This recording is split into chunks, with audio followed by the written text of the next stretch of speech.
And doo-doo out of that other way too. You Oh yeah, geeks. I so want a geek. Huh? You say you want Greek? Oh sure, what sounds good? Olive Garden? Make sure you keep that diet though. When I want to do a video essay about a film, it's usually because I have an interesting interpretation of it or it embodies a greater topic I want to talk about. Not this time, though. No, 2021's That One Amazing Movie is something that I fast-tracked into doing a video on immediately after I saw it, because it is one of the most dense and compelling bad movies I've ever seen. This is so going on YouTube. It's just a hair under 3 hours long, but it's never boring. Baffling? Sure. What's our common interest then? You're an otaku, and I love otakus. Uncomfortable? Oh yeah. Video games and virtual reality saved me from wanting to go mow down a bunch of people, then put a bullet to my skull. Fetishistic? You know it.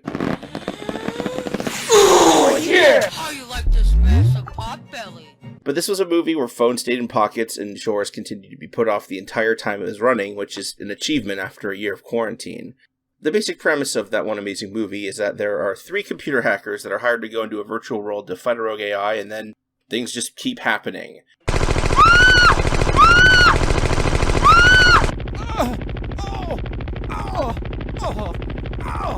You know how years ago, every other person on the internet who described themselves as a humorist made the exact same joke about writing Ready Player One, but replacing all the pop culture references with gibberish or extremely niche subject matter? This is that movie. It's written, directed, edited, animated by, and stars Amari Stevenson, aka Amari 16-bit Emaria, aka Vion Prism Media Studios, a 38-year-old self-described otaku and autistic filmmaker from Hickory, North Carolina. And the different characters and worlds that the protagonists fight through are all ones that he has created over the course of his life. From the elven giantesses of his 2006 novel Sass Girls X, to the robot assassin of his 2008 film Freedom Man 2027, to what looks like a cross between a Simpson and a Saiyan from his currently in production film Hyperworld Yojimba, with 2 M's.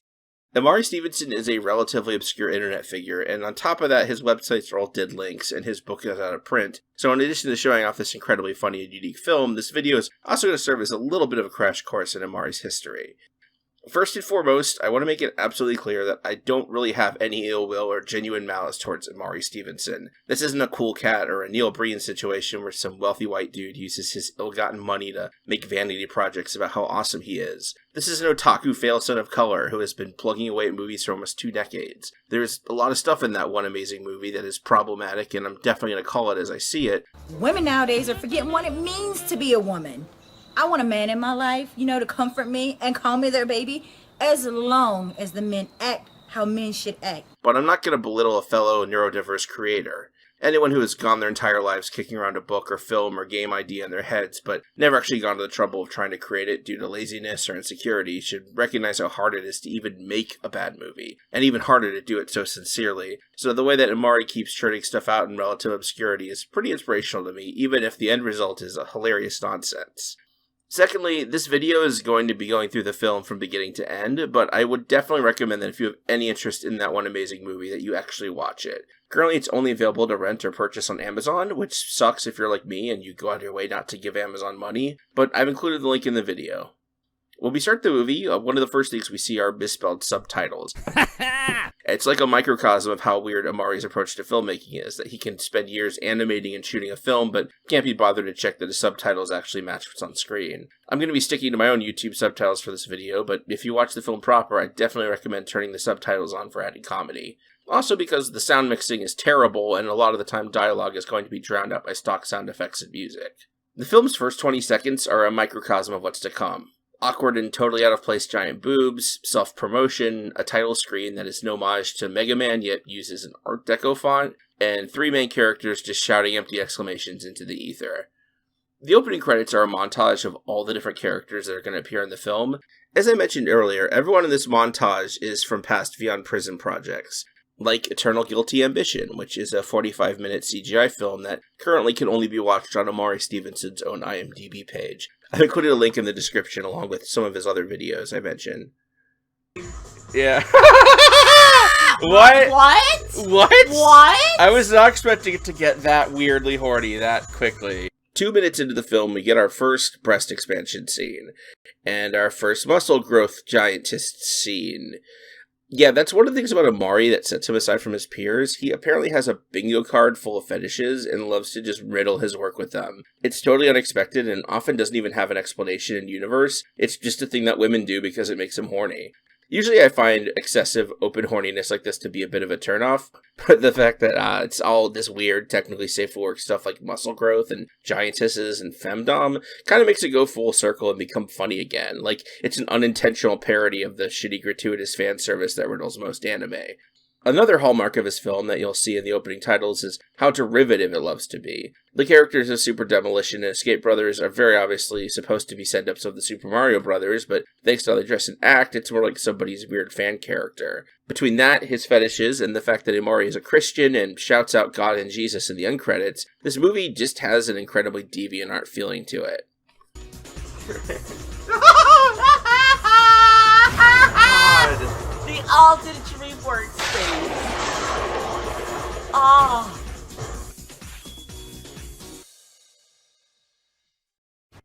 Anyways, after the opening credits, we focus on our heroes, a trio of game designers / hackers. This is as good a time as any to mention that this movie is listed as a comedy on Amazon, because the times that they're together feel the most like when the movie is actually trying to be funny, and also when the movie is at its least funny. Like, we get an unironic record scratch 30 seconds into their first scene together. How, sir, do act a fool? Silence, infidel! Time to record scratch, 5 minutes, 30 seconds. I gotta admit, most movies don't get breast expansion in before record scratch. And we keep getting record scratches throughout the entire movie. It's that bad. Well, I gotta go to work. So... You sad, delusional woman. Why must people like you mess with guys like us?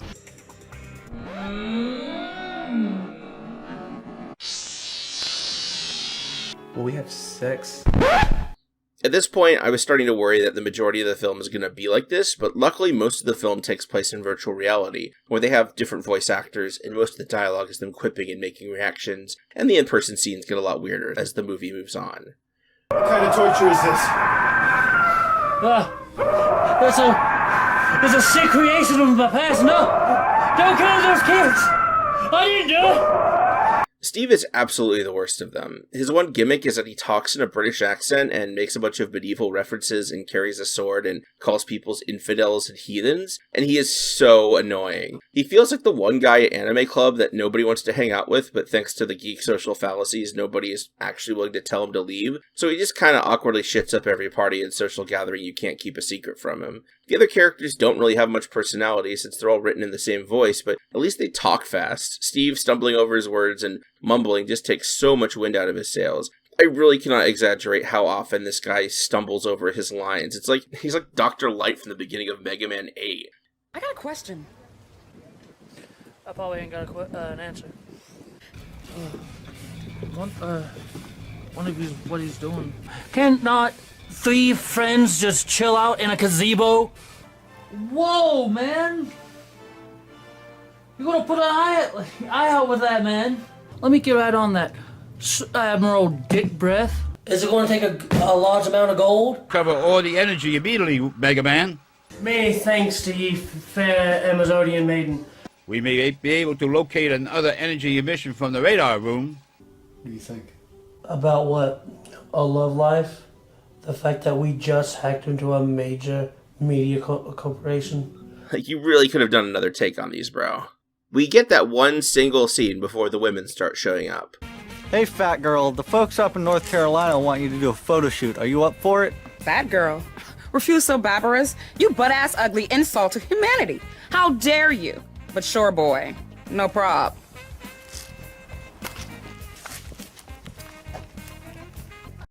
Her agent's name is Refisul Barabbas, which is hilarious because Refisul is Lucifer spelled backwards. Gee, I wonder if this is a bad guy. Also, naming him Barabbas to show that he's a bad guy is a hilarious misunderstanding of the biblical figure of Barabbas. It's the kind of thing that would be kind of funny and endearing if it was like a Japanese person using Christian references because they thought it was cool, but it being an actual Christian just kind of makes it feel like they don't know what they're talking about. Anyways, after the introduction of our three heroines, they meet our protagonist on their ways to their jobs. You're one of those people. God, I hate beautiful people. They just piss me off. Oh, little boy! What the hell, woman? Just because a bro's shorter than Snoop Dogg, you don't mean he ain't a boy. Shoot, Chubby, I'm 21. I'm a grown-ass man. Chubby? How dare you be so accurate? These live-action bits all feel like they were filmed in one take. People stumble and fumble with their lines. Look, I'm a very busy, very beautiful model. We're small and fat, so you know you can't hide. I mean, where can you?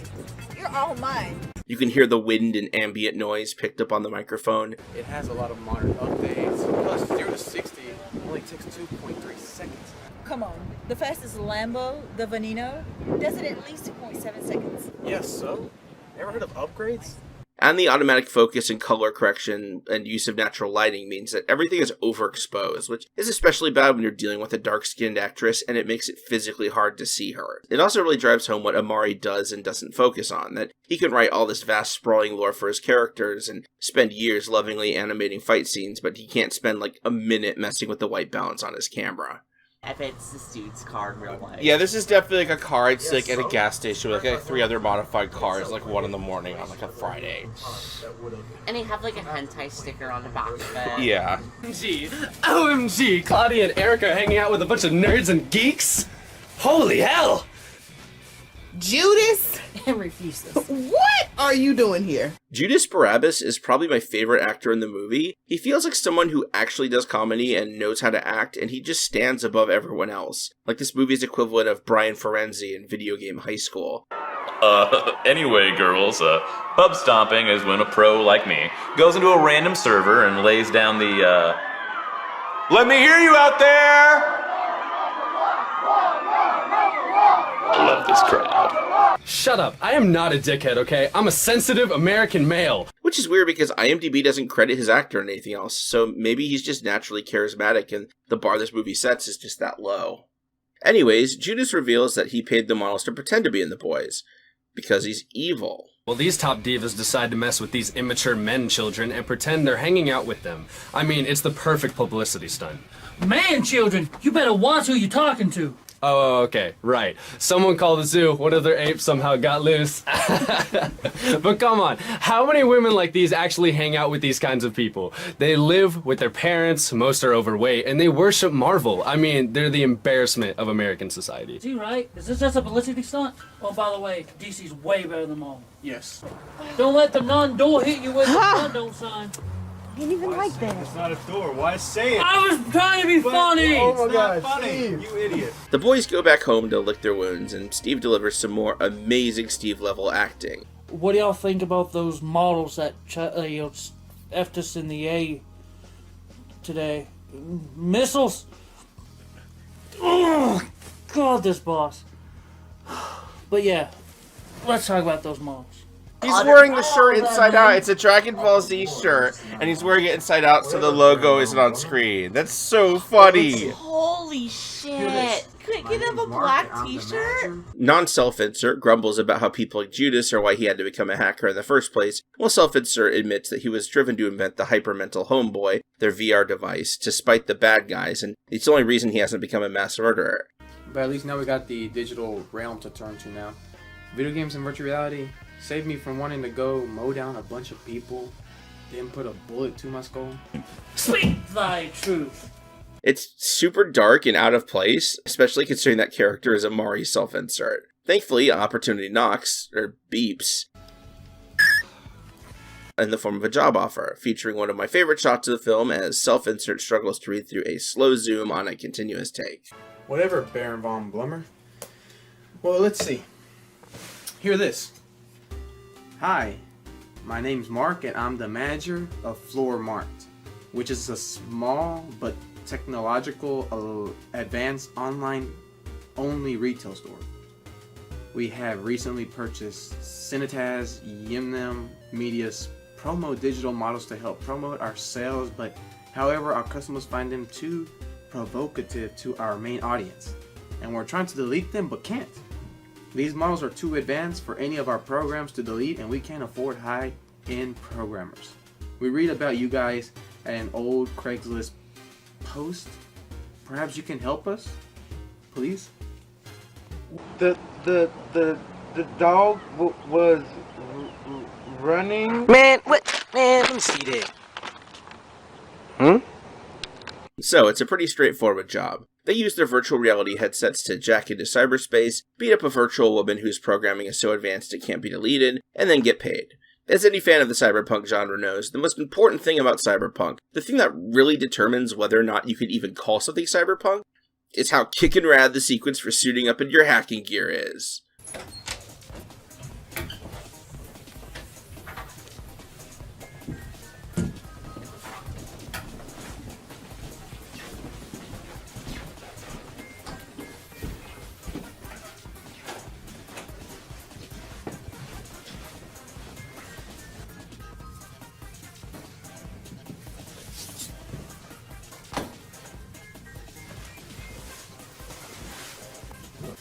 It's still staggering how you figured out how to modify these party suits and turn them into motion capture suits. Drew, I mean, the accuracy on these things is amazing. Actually, bro, it wasn't that hard.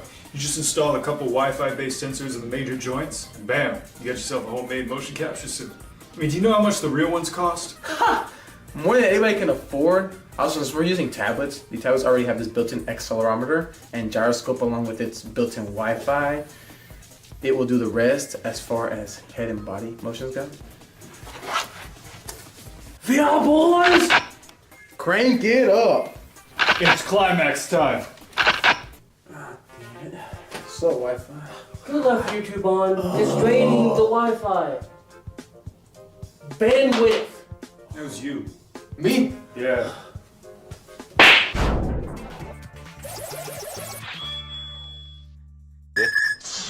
Oh boy. The faces. Oh my god. They're talking so fast.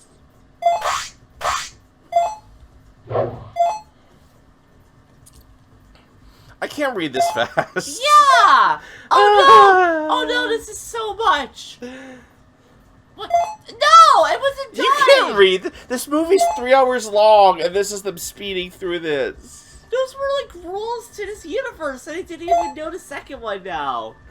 I think it was like, if you die in the game, you die in real life, and I was like, if you have to leave within 8 hours or you're trapped. Oh, okay, fair. God, this is going...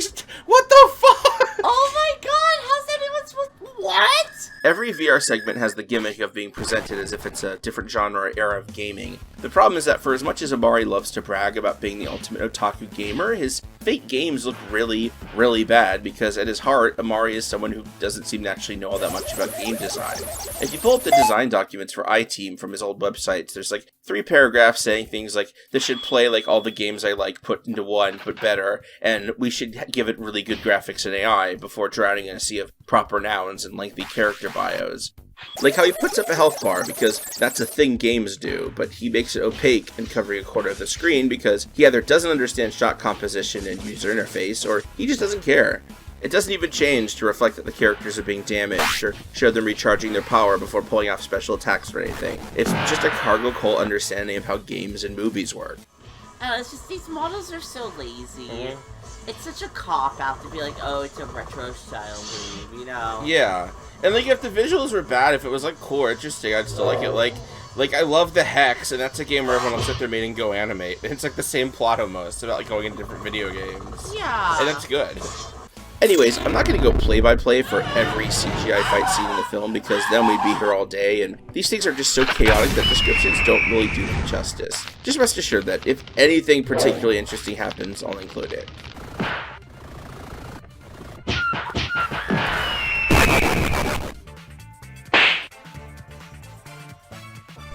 Great. Who gives a damn? This ain't school. I liked that. That was a cute, funny joke. If that was in an actual video game, I would laugh at that. But wow, boobs! Boobs! They just flew us a giant boob mural. Oh my god.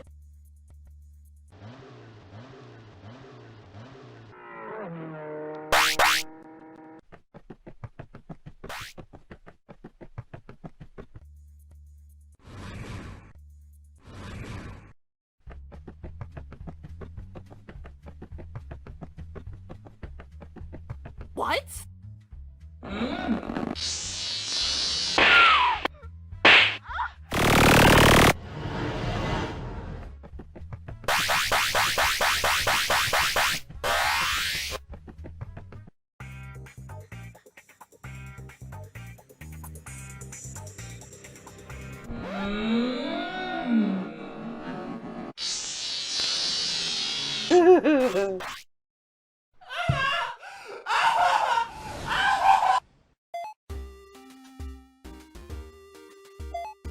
God, this is...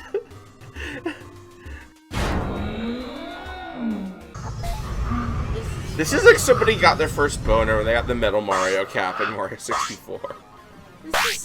Again, I cannot understate how much weird expansion fetish stuff is in this movie. I watched the musical adventures of Raggedy Ann and Andy for the first time a few weeks ago, and I thought that was going to be the weirdest and most blatant expansion scenes I would ever see in an animated film. I was wrong.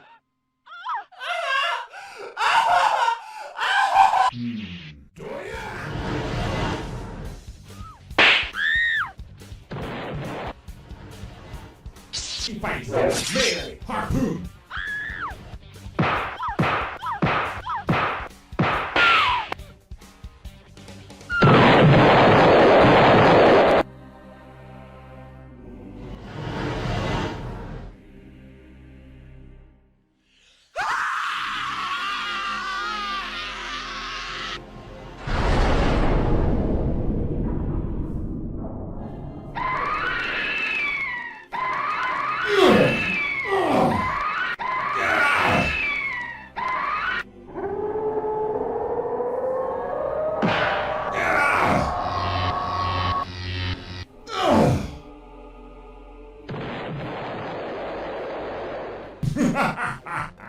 Let me be straight. I'm Pride Arrogance. You can't beat me. Baby. You just landed at the wrong Robo Bimbo. Goose Staff, preparing Taijutsu Kid, Wave B.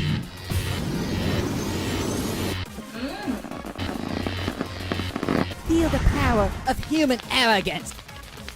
Taijutsu Kid, Wave B, fire!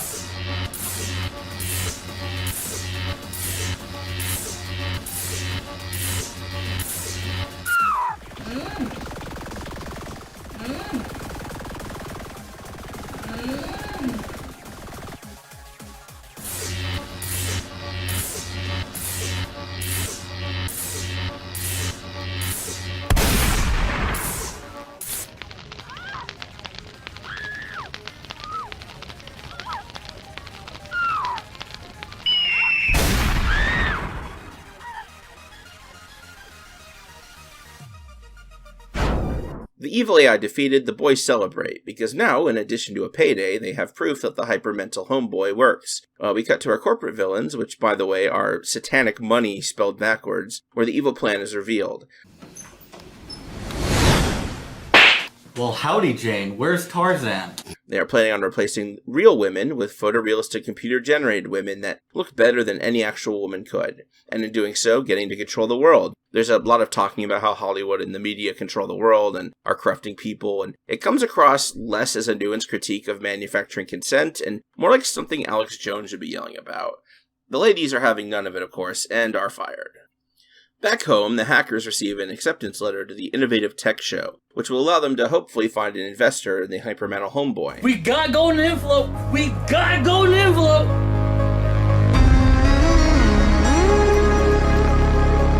Congratulations on being accepted to the 3rd annual Innovative Tech Show. As this is a very selective event calendar, consider yourself lucky, as only 20 attendees can attend this event. This year's event takes place in Charlotte, North Carolina. Please bring the tickets provided. The catch is that it costs $20,000 to register. In addition to the tickets, entry fee costs $20,000 up front upon arrival. Rather than immediately realizing that they're being hit by the oldest scam this side of those poetry contests your high school English teacher pushed on you, the boys pull their money and realize they're still $2,000 short. You know, the way that struggling people just have thousands of dollars sitting around. What's even worse is we only have $10,000 saved up. We're 10 grand short. Why did I have to buy that car? Look, guys, technically I've inherited $1 million from my deceased family, but I can only access $5,000 a month. I got $3,000 until my next paycheck, so that's next month. So that means between the two of us, we have 18 grand. This is also when we get to one of the weirdest running bits of the movie, that Steve is a falsely accused child murderer. What about you, Steve? Drew, you know I'm not allowed to work after that famed murder incident. You know, the one with the kids in theme park I used to work at? It's not funny, and it's definitely not emotional or meaningful in any way, but over the course of the movie, it just keeps coming up. If I had to guess, maybe the thought process was that since Steve is the most flippant and comedic member of the group, him having a tragic backstory would give him more depth? Maybe, but still, why child murder? Luckily, opportunity knocks as the models get back in touch with the hackers and offer to pay them $2,000 to complete a hacking job for them. Listen, if you guys pull this off, Claudia and I will pitch in and pay for you guys the remaining $2,000. You have my word, not as a model, but as a human helping another. What do you know? That's just enough to pay the registration for the innovative tech show. Anyways, they have another hacking job to do, so you know what that means. Another epic suiting up montage.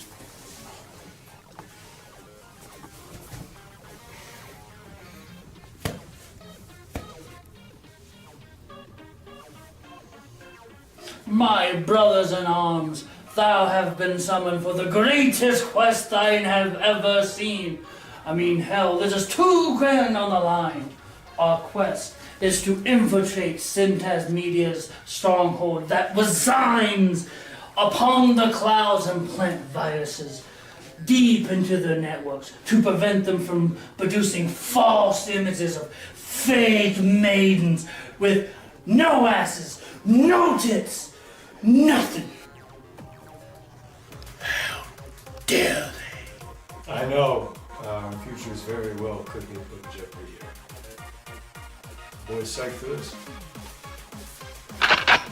Let's do it, man. Let's put Santas down for the count. VR boys, crank it up! It's climax time! This world's supposed to be a Grand Theft Auto-ish open world city, which means now all the characters have voice acting. There's this really weird decision to give all the characters different voice actors in the virtual world, which means that it's even harder to keep track of who is supposed to be who. No way. Good thing we did use our voice changing software. I mean, come on. This is not good at all. This is tougher than... The one upside is that the character of Nikisha is one of the only voice actors in the movie who has actual voice acting credits, and she totally nails that cheesy line delivery you see in mobile game ads and low-budget non-union anime dubs. 2 rules of thumb. Well then, boys, let's have some fun. To answer question 1, yes, I am an NPC character that has incredibly high AI! So what? And to answer question 2, I'm helping you guys out because I particularly like you 3. Now let's bam and jam! Yeah! Yes, ma'am! Only in VR. Here we go! Alright! Yeah! Let's jam and bam! Yeah! Yeah! Baham! Now that is fan-amazing, uh-huh. I have to give the movie credit. It made it 5 whole minutes in cyberspace before having some weird fetish stuff go down. She's a brick house. She's mighty, just letting it all hang out. But then it doubles down on it, not only having Nikisha expand into a giantess and stomp on Steve's face, but having their target, a virus named Lustful Greed, that's symbolism, be a muscular giantess with huge knockers whose skin texture is dollar bills. Because, again, you know, symbolism. Oh my god, it's a giant woman! Wow! No, he definitely seems like a giant woman guy. Yeah. What? Damn. Who and what the hell is that? Is that the main target itself? Crap.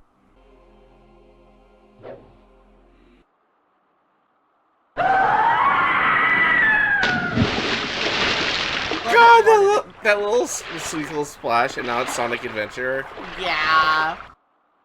Luckily, the hackers can summon and combine all their vehicles into a giant robot to fight her. Hi, Go back.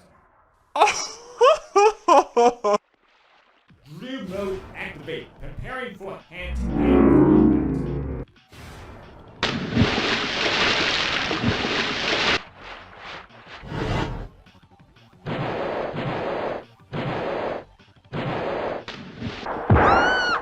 combat. Switching to this step. 5. Next step. Beats. Yeah, this beatdown is weirdly sexual and pretty sadistic.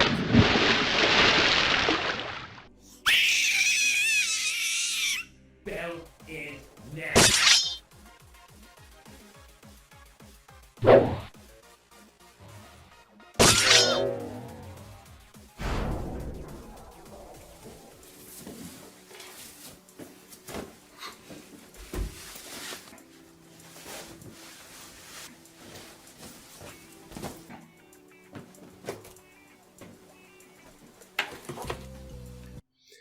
Lustful greed vanquished, the good guys have basically won.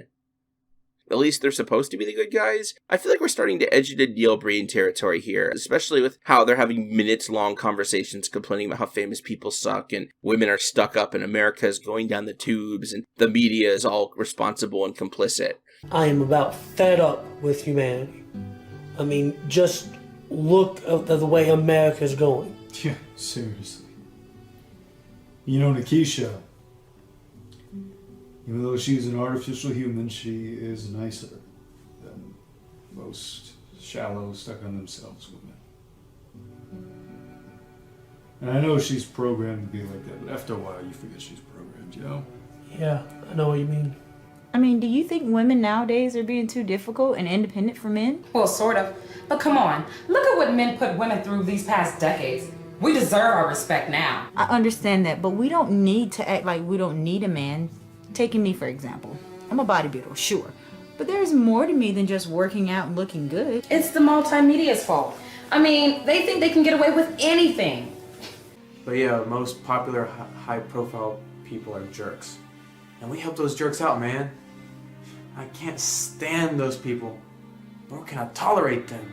Although I do agree with you for the most part, Matt, there are some very rare exceptions. You know, there are some fairly attractive people who are actually down to earth and are actually pretty cool. But that's what, like 1 in a million or something? Steve especially feels like he's on the verge of a breakdown, ranting and raving about his false murder accusation and swearing he'll never take pills for his anxiety or visit a therapist because they're just in it for the money. Oh man, I'm having another anxiety attack. I need someone to talk to right now.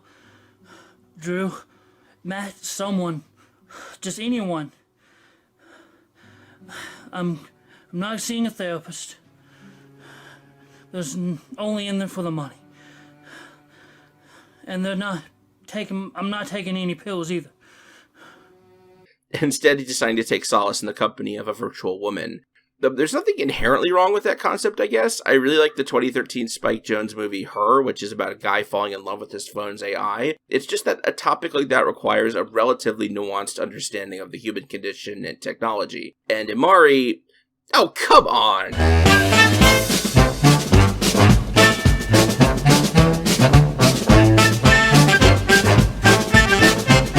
I want to make it very clear that I'm not kink-shaming the guy. People don't choose to have fetishes and paraphilias, nor are they symptoms of mental illness or personality defects or past trauma like a lot of people seem to think they are. It's just something that happens to some people. In theory, I'm not even against people in film drawing creative inspiration from their kinks, like how furries worked on Zootopia, or how James Cameron's fetish for tall, muscular women shows up in every other thing he makes, including being the guiding principle behind the design of the Na'vi aliens in Avatar.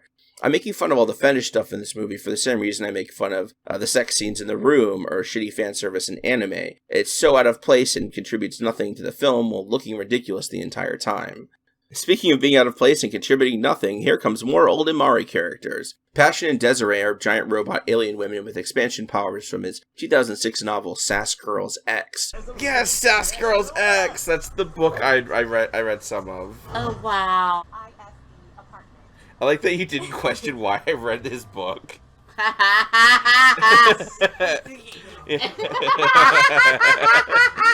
Why were you reading this book? And the robot is from his 2008 short film Freedom Man 2027. What does IB stand for anyway? Which stands for Intergalactic Female Bodybuilders. Passion and Desiree turned out to have been hired by a mysterious figure named Yuna, and they deliver Steve to her.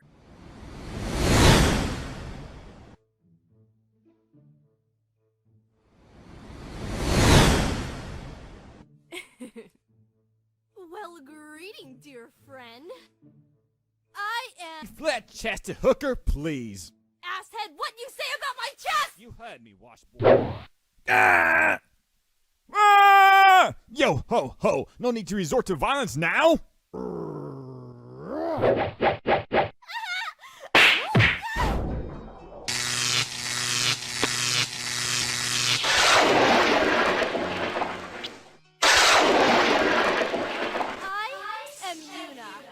I am the ultimate digital AI today mankind has ever put their pretty little eyes on. Damn it, girl. Wrong country. Luckily, we managed to get some casual transphobia before the fight is on. For a minute there, I thought I was fighting a cross-dresser. Ha! Thankfully not.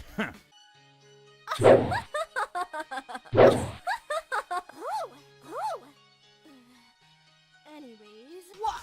What are you, some kind of pirate? Ha! Shit. Bloody hell.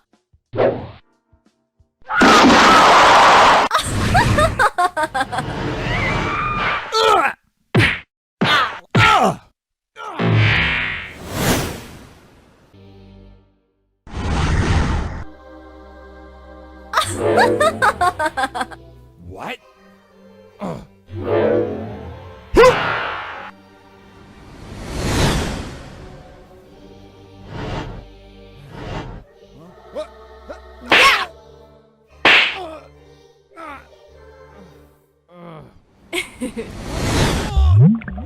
My dear Steven, I What? do believe you shall be mine forever, and stay in infinite Arcadia, and never set foot in that nasty so-called real world. Seeing Steve trapped in the game, self-insert and non-self-insert consult Nikisha about it. She explains that she and Yuna are both true artificial intelligences made from the same programming. She just chooses not to be evil. Anyways, they can't...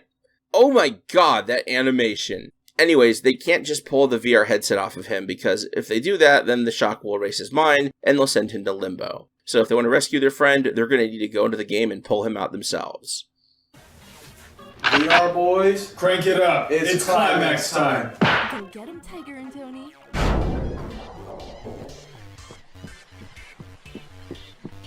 All right. Wow.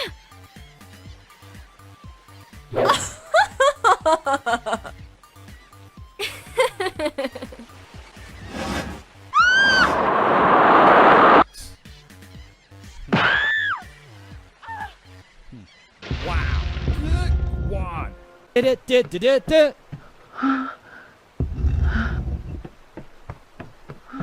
Steve is getting some booty? Alright, you're crazy, but totally hot, babe. Let a buddy go. Ah, humbug. Stevie Pooh turned you into Sue and doo-doo out of that other eye, too. You flashed up dinner. Who before bro? I don't think so, man. Chicks before dicks, not that I am one. Losers. Let's own this social degenerate ass. Die! Light speed strike! Steve, you're going down, man! Oh! Pathetic. Is that the best you've got, Matt? Put it on! I ain't done with you yet, bro, nor your Yahoo smiley face either. Check it out. What the freaking hell? Oh! Hypernova cannon, fire! Judas is being chewed out by his boss thanks to the hackers' successful hacking, destroying all their virtual lady models. Luckily, he still has Yuna, and once she destroys the hackers, her AI will serve as the template for even more powerful generations of AI. Then there's this weird, pointless scene where all the hackers are bound, shirtless, and alternate between gay panic jokes and being dommed by Erica. But seriously, I would not turn on you guys. I love you. Tenderly. Steve, Thanks for the honesty, but please. Please don't tell us you love us tenderly with that too. I mean, really. Yeah, you sick, man. That's what you say to a woman. But yeah, we're all buddies. And we're all going to ITS 3, one way or another. Think again, fool. Mr. T! Oh, it's just Erica. What you say to me, boy? I got something for you, Steve. I just gotta say, self-insert's actor struggling not to laugh when she force-feeds Steve a banana is pretty great. Having betrayed them, Erica locks them in a virtual nightmare that they escape from literally a minute later.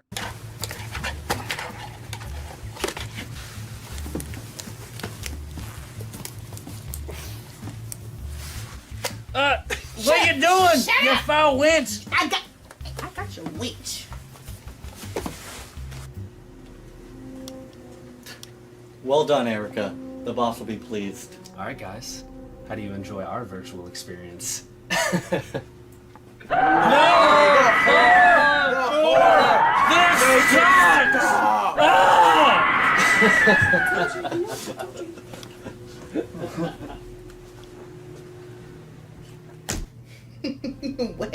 Well. Enjoy your little therapy session, boys. I'll be back. What kind of torture is this? It's a sick creation of my past. No! Don't kill those kids! I didn't do it! Oh, this is literal hell! Blame the torture everyone! Wait, was that your hand? Man, it was. Wait. Are you free? Yes! I'm free, guys! I'm free! They're all tires! After being freed from virtual reality, they spend way too much time goofing around. Long story short, they have to use VR to hack into the internet again because it's the only way they can book a hotel for the innovative tech show. VR boys, cranking up, it's climax time. The rooms are empty. Whoa! It's a trap! That can't be good for business.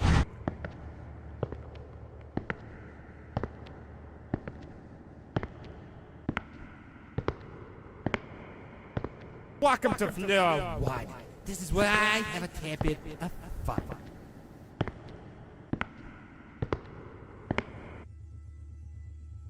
Huh? Hey!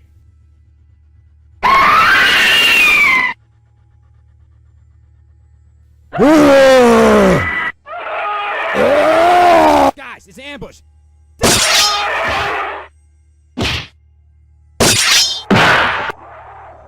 Ass-kicking class is now in session. Trapped in a survival horror game by Yuna, she then grows giant and muscular and then fights the hackers.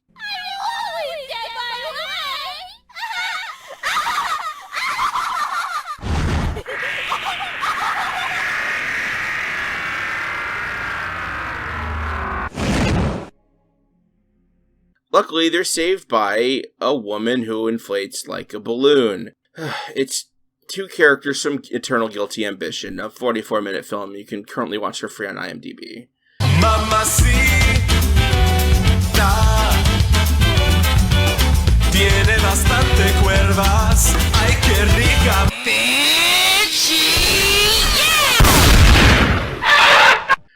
They fight their way through enemies, including a muscular giantess zombie, but Yuna gets the last laugh as she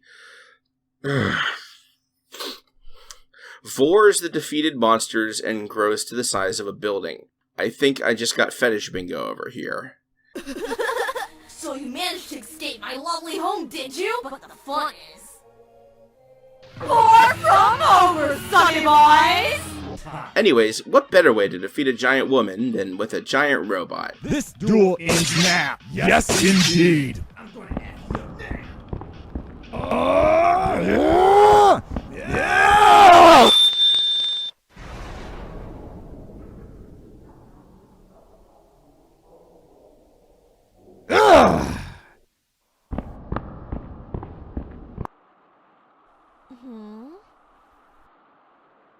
Yes, you guys got a big show tomorrow, so then I'll be a lady and let you boys go. But being defeated by them is actually what she wanted because she needs them to bring the Hyper Mental Homeboy to the innovative tech show because she needs its power to complete her evil plan and taking over the world. I mean, look, we're more than halfway through the movie here. It is absolutely worth watching this movie as a whole just for the experience, but it's hard to keep summarizing the events of the movie in an interesting way because once you get the introductions out of the way, so much of it is just a thing happens, then another thing happens, then you watch a kid smashing action figures together for 5 minutes, over and over. It becomes numbing in a way that actually watching it doesn't. So I'm going to stick to highlights here. Unable to book a hotel, they receive an invitation to stay with Claudia during their trip. After some teasing, she gives a totally unearned proclamation of love for self-insert. You will be mine, Matthew Scotts. Ha! Not in today's generation. Perhaps in your father's or the next generation. Look, I'm autistic. I got PTS disorder, and lastly, I've been burned down too many times by women in the past. So yeah, I'm sorry. I'm not what you think I am. God damn it, boy. Look, I understand there's a lot of terrible people in the world, but unfortunately, most of them are screwed up. But listen, there's good people too. What's our common interest then? You're an otaku, and I love otakus. I got a question, and you better give me a straight answer. Do you like anime and virtual reality? And also, will we have sex? I mean, I am a Gin! Would you like some gin? I got gin here. Here. Me and you are quite done bathing. But damn, thou hast left a ring of hair in thine coat. Gin? I love gin. Oh God, Steve, you sophisticated gorilla. I just cleaned that tub. I'm gonna beat your hairy ass. I took all day cleaning it too. Damn you! Virgin, right? At the Innovative Tech Show, the boys gather to deliver their presentation and also receive a lot of undeserved praise from the model women.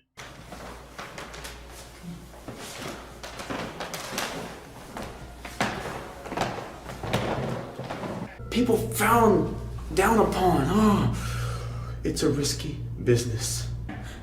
And shoot, boy. Welcome to showbiz, hon. You know it's all about risk and gamble. Either go big or go home.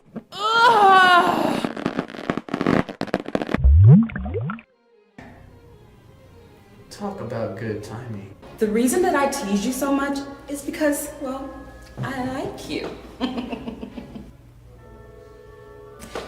Not in that way. It's like the biggest day of our lives. We gotta take a selfie or a picture or something. Good. Alright, let's go. Okay, duck face. No. The guy doing the cliche anime steepled fingers pose is Imari himself, by the way. I know, him casting himself as the most powerful, important person in the film is just so out of character for him. It's especially funny because he's playing this hardball tech investor guy, but they have zero budget, so using what looks like a faculty room from a community college. He even still has the thrift store sticker on the laptop he's using as a prop. Let me stop you there, please. Obviously, you boys have no experience in this industry. You don't just come in here and making a proposal and asking, hip hip hooray, please give us some pay. You guys honestly don't know a dime about investments. You see, when investors invest in you, they simply buy you out. As a matter of fact, they may even replace you for an even more capable team. To be honest, some people are honestly happy to get out of this cutthroat business. Am I not correct, Claudia? It seems you boys didn't really do your homework. We're not here to do business with you. We're here to just take over your business. Dun dun dun! He also has a dark secret about Yuna. And also, I'm also the creator of Nikisha. And shamefully, Yuna. The story behind her was that, you see, my loved one, Yuki, died when I was traveling to Japan and doing business, and I modeled her, Yuna, after my deceased loved one, Yuki. It turns out she got too out of control, and she wanted to control even the creator, which is myself. So I had no choice but to end up giving her up to Cinetage Media, whom at the moment I thought was a wise decision because I believed that they knew what they were doing. Turns out that was a fatal flaw. So I'm saying to you guys this. Yep, he Mega Man battle networked his own dead girlfriend. Brutal. But the good news is, if the hackers help him defeat Yuna and take back the internet, then he might, just might, be able to help them sell their VR headsets. If you guys cannot do this, then there will be no offer. But even if you guys do help me off, I cannot promise that the other 2 investors out of mine will agree with me. So then, gentlemen, what do you have to say? You know, we risked our lives against Cinetage before, and we said F it then. So I say we say F it now. What else do we have to lose? Yeah, boys. Crank it up. It's climax time. Well then, gentlemen, if that being the case,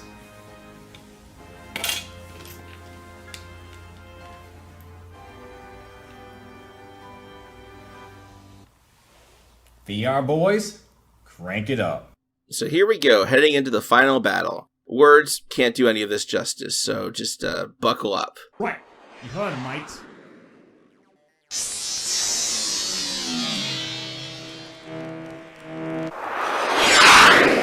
Energy has been detected. Target straight ahead. Ha!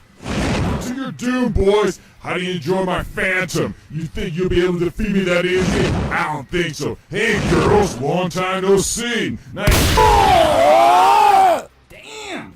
Poor guy didn't even get to finish his sentence. Power of testy women. Okay, so the next question is which refuses. Refuses, you bastard! What you up to? Bastard, how dare ye? You know how much power this saddle will have. Think again, little man. Oh, God! Refuses, think again, pal. Ha! What? He looks like a poor man's Wizard of Oz. Oh, no, no, no. You do not come into my world and you kick my ass. I'll beat you at your own game. Oh, God. That was priceless. Laugh it up, funny boy, cause here we come. You know Raiden.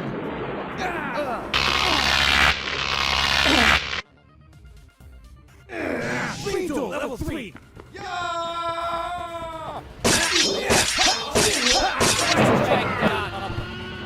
Jealousy.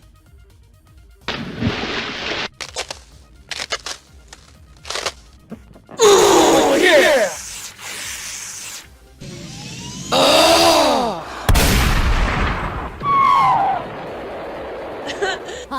I got this, boys. Ha! Loser. You really think that was the end of me? I'm right there. What is this? Another infidel. You bald-head golden man, you silver hoochie, you can't take our world. Man, we'll take you fools to school. Hey. What the heck, man? A UFO? Come on, dude, fight fair. Yeah, let's wreck them. Oh, now, no need to be impolite, especially Mr. Raisin Man. Go, young foolish ones. Die!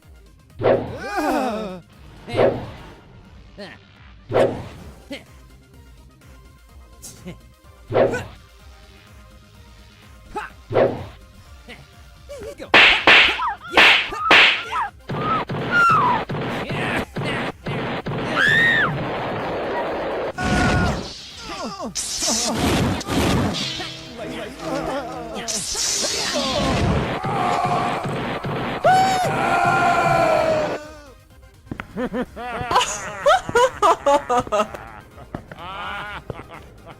You thought that was us? This is the true Refuses enemy. Guess who's back?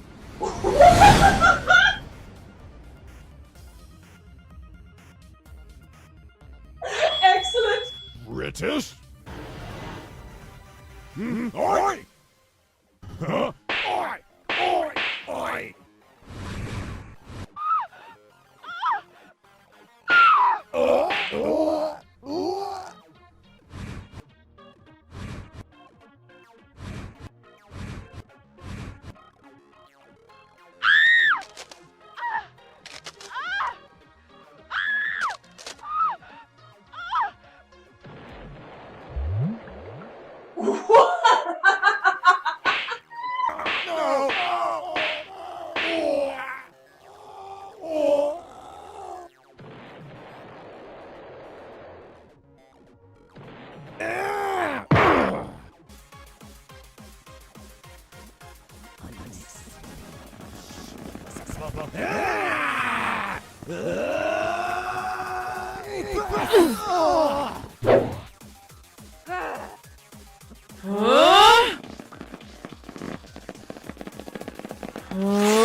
Okay, dollface.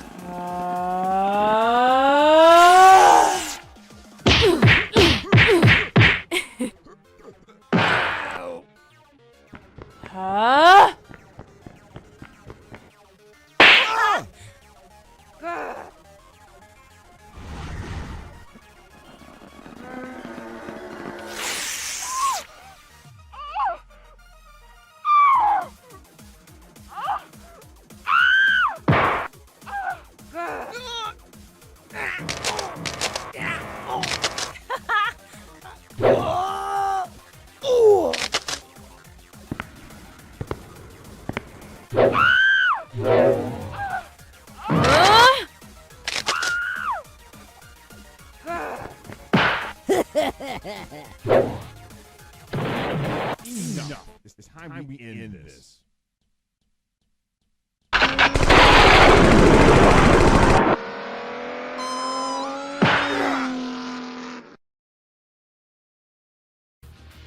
What?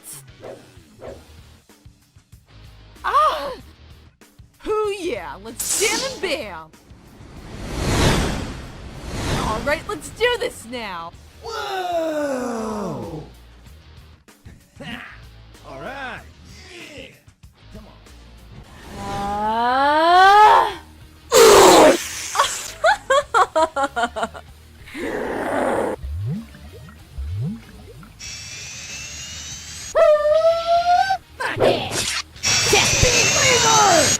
Bam! This is how you jiggle boom!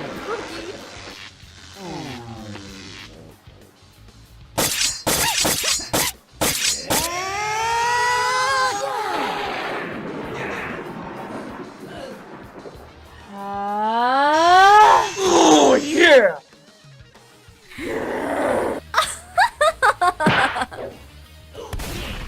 Alright.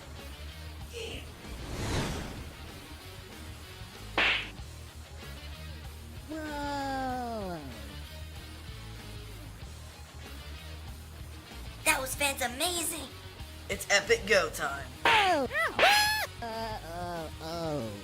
Thanks, guys.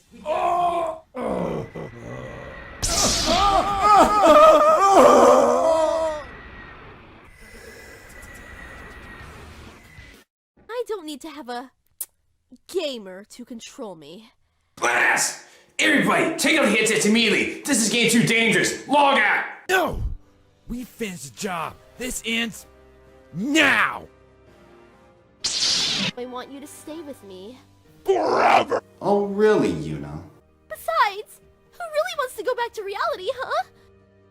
Reality is full of pain, hardships, and all sort of depression. I mean, really? Who wants that?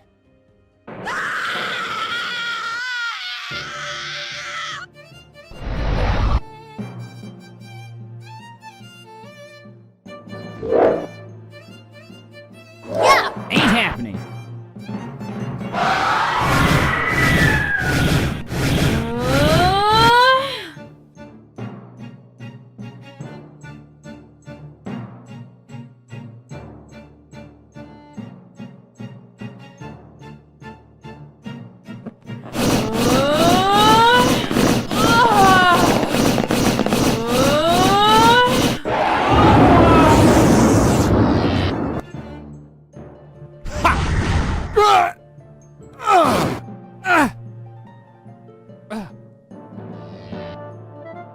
Yeah! No! Yeah! Come on!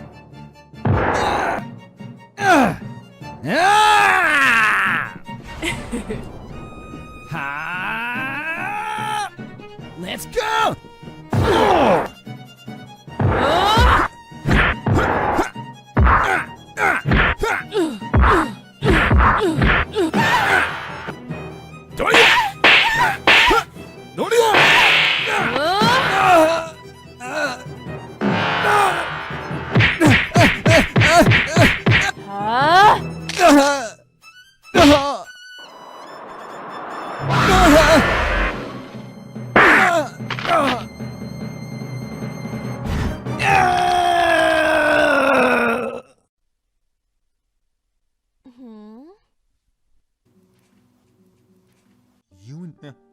You monster.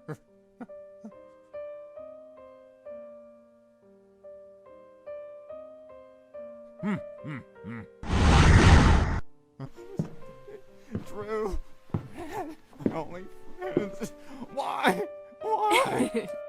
Murderer, you shall pay with your life. I will send you to a bloody hell.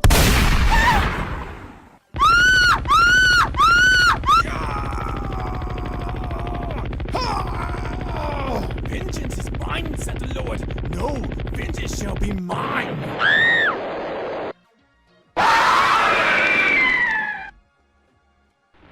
Steven!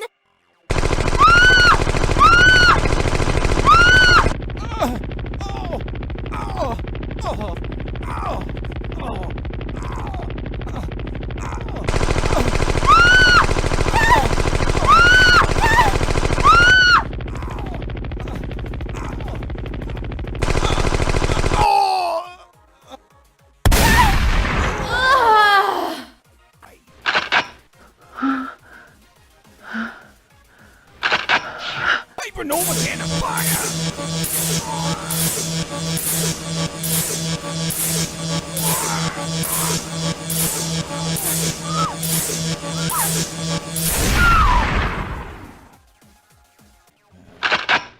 Huh? Crikey.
Ah!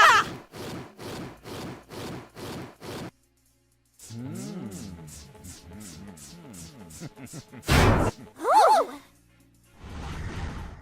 Feast your pathetic eyes on this!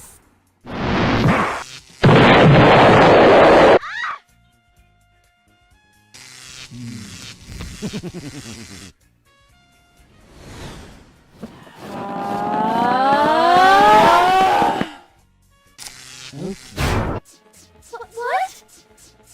Getting confused there, are we, Yuna?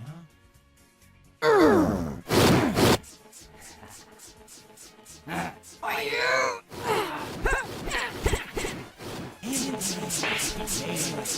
Let this lesson begin!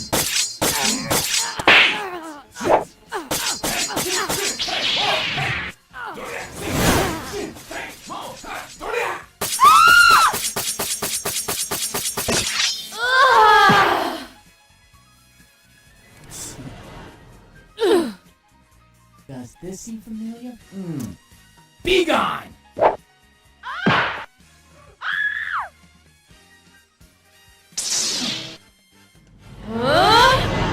Back off, Lassie. You go crazy woman.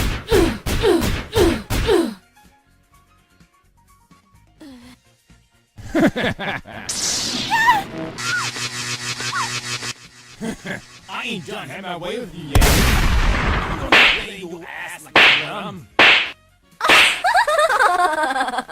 Get on your knees, beg of the ball. Beautiful. Indeed.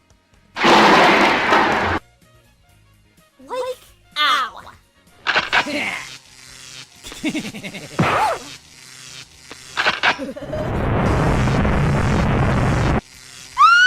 that, buddy? Yeah? Gee, again? You can. All right. Okay. No! I am the ultimate AI life force! I shall not lose! I will! No! We're about to influence tower shall self-destruct in 10, 9, 8, 7, 6, 5, 4, 3, 2, 1.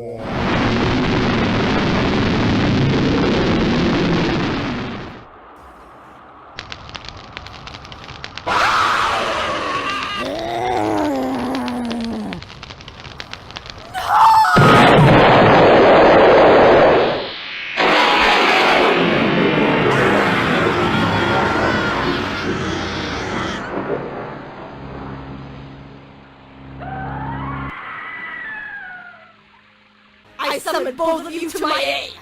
Come to me! Come now! I am the human nature. In me is the reflection of every man, woman, and child.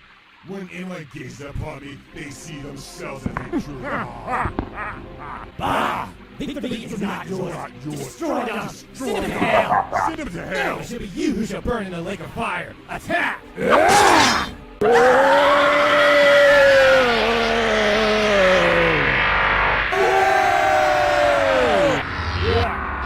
Excessive damage taken. System shutting down.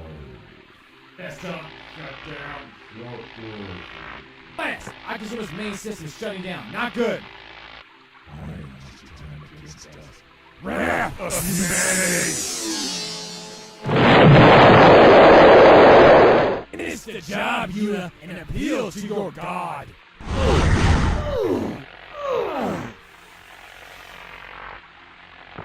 You're done!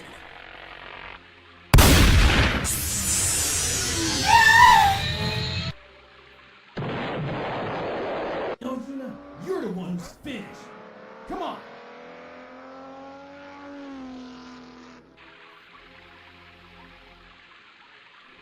Plasma lightning, fire!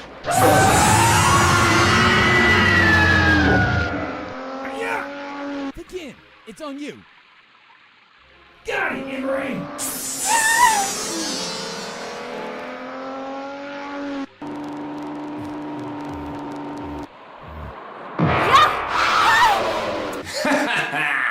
Very good, very good, very good.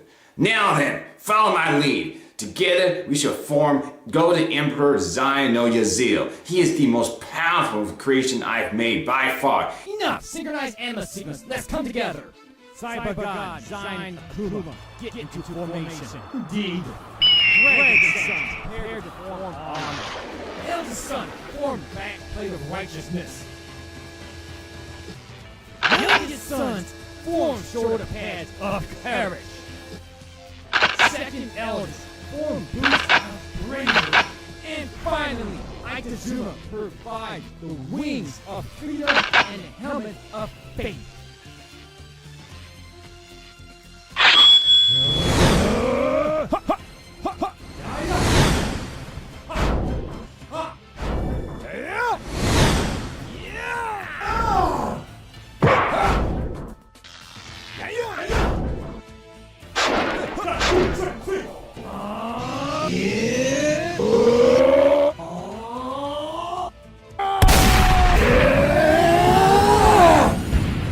Behold, I am Zion no Yazil. Let us begin.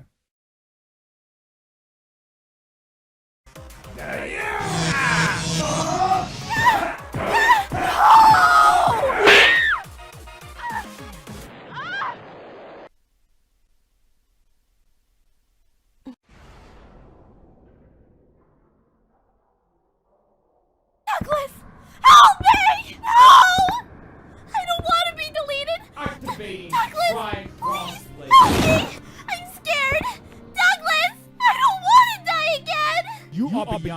easy, Yuna. Accept your domination. Hold it!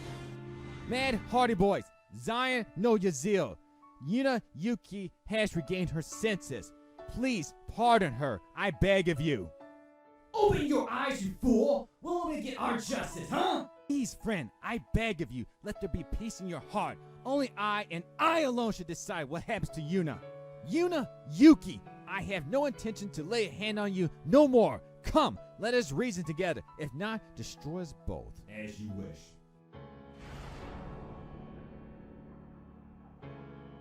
Yuna, come to me.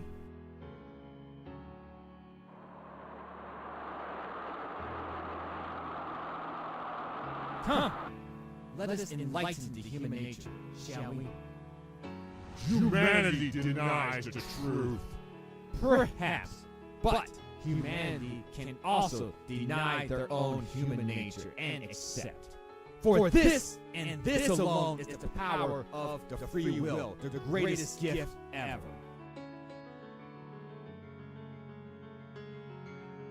So, after all that sound and fury, what are the hackers given in reward for risking their lives?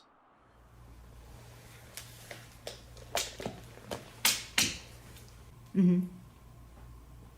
I see. Thank you. Sir, I just got off the phone with the investors, and they said they're willing to buy the company for $300,000. Or it's no deal. Well then, gentlemen, this is my offer. Sorry, guys, no. No, I can't do this. No. No. No.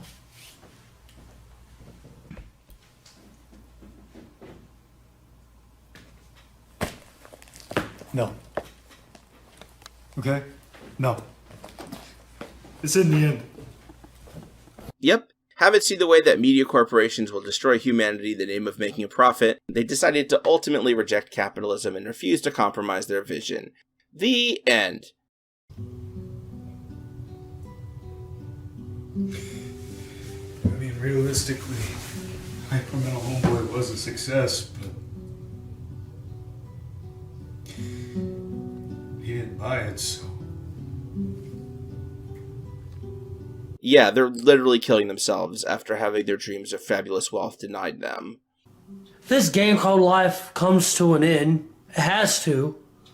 I'm about to go get the game over screen one way or another. At least this time, or at least this way, I can pull my own plug on my own terms. Steve, don't! You deserve better, and death isn't it. Luckily, Amari is here to make sure they know that Jesus is the answer, and upon accepting God, they are rewarded with new investors. Is there a life after death? Is he who he says he is? His son. Is his son who he says he is as well? So confused. All these beliefs, religious. I don't know what to believe. Please, somebody tell me the truth. Is this all real? Or one big lie? Remember this always. No good goes unrewarded, and no evil goes unpunished.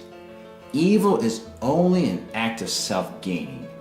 If you have nothing to gain, why do evil? God cannot do evil because God is the following. He is omniscient, He is omnipotent, and He is omnipresent. And moreover, He's omnipotent. If you're those four traits, why do wrong? And if anyone denies that, then look how stable the rest of creation that hasn't been touched by the hands of humanity is. Remember, friend, as I said before, faith and knowledge is power. You gotta trust a guy.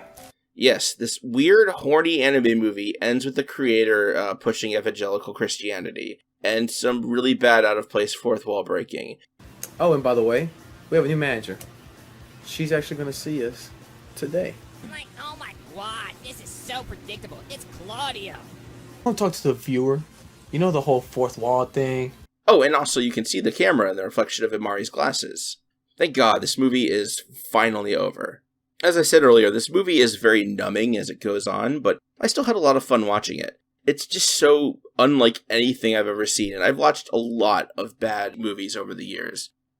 I think one of the coolest and best things that an internet critic like me can do is discover something new and weird like this and bring it to the attention of the public. And like a lot of people, I like do it, like the way that Red Letter Media is with Neil Breen, or Your Movie Sucks is with Cool Cat. And I'm really excited at the idea that this could be my version of that. And it's something I've worked hard for. I've watched a lot of bad movies over the years. I've seen plenty of other bad CGI movies like this. Usually they're made by baby boomers and Gen Xers that are retiring after a life working in, technical stuff and decide to finally make their sci-fi epic that they've wanted to make. And it's usually really boring and impenetrable and full of robot voices that are just like grating. For all the failures of this movie, it is way ahead of a lot of its peers. And it's just so different and out there, and I had a blast watching it. It reminds me of a pretty fond memory I have from my late teens when I was volunteering as security at an anime convention as a favor for a friend, and we had a box of all the terrible Vanity Press manga that people were giving away to conventions without even asking. And we'd flip through them and just alternate between shaking our heads and laughing at what was inside. Watching that one amazing movie gave me that same feeling. As always, thank you for watching. In the parts with the commentary, the other voice is my partner, Fiona Bonbon. I've included her link in the description. She was very helpful as always, and I'm very grateful for her support. I started a Patreon. I haven't quite finished the actual pitch video and stuff for it, but that will be coming in the future. I'm really, really happy with all the attention I've been getting in this short amount of time, and I know I'm a little baby YouTuber, but I figured, why not? I just got my second vaccine. So I'm at the point now, it's probably my voice is a little different sounding maybe, or a little scratchy. And I'm at the point now where I'm realizing that the quarantine is going to be coming to an end soon. And the big part of why I've been able to do these videos is because when I worked full time, I was just too busy and exhausted. Having all this free time has been a godsend for me getting to make these things that I love doing. Anyways, sorry about the rambling, but thanks for watching. And if you could, send this to somebody you think might like it. I think that's about a good wrap-up point here. I'm going off my script at the end. All right, thank you. Bye.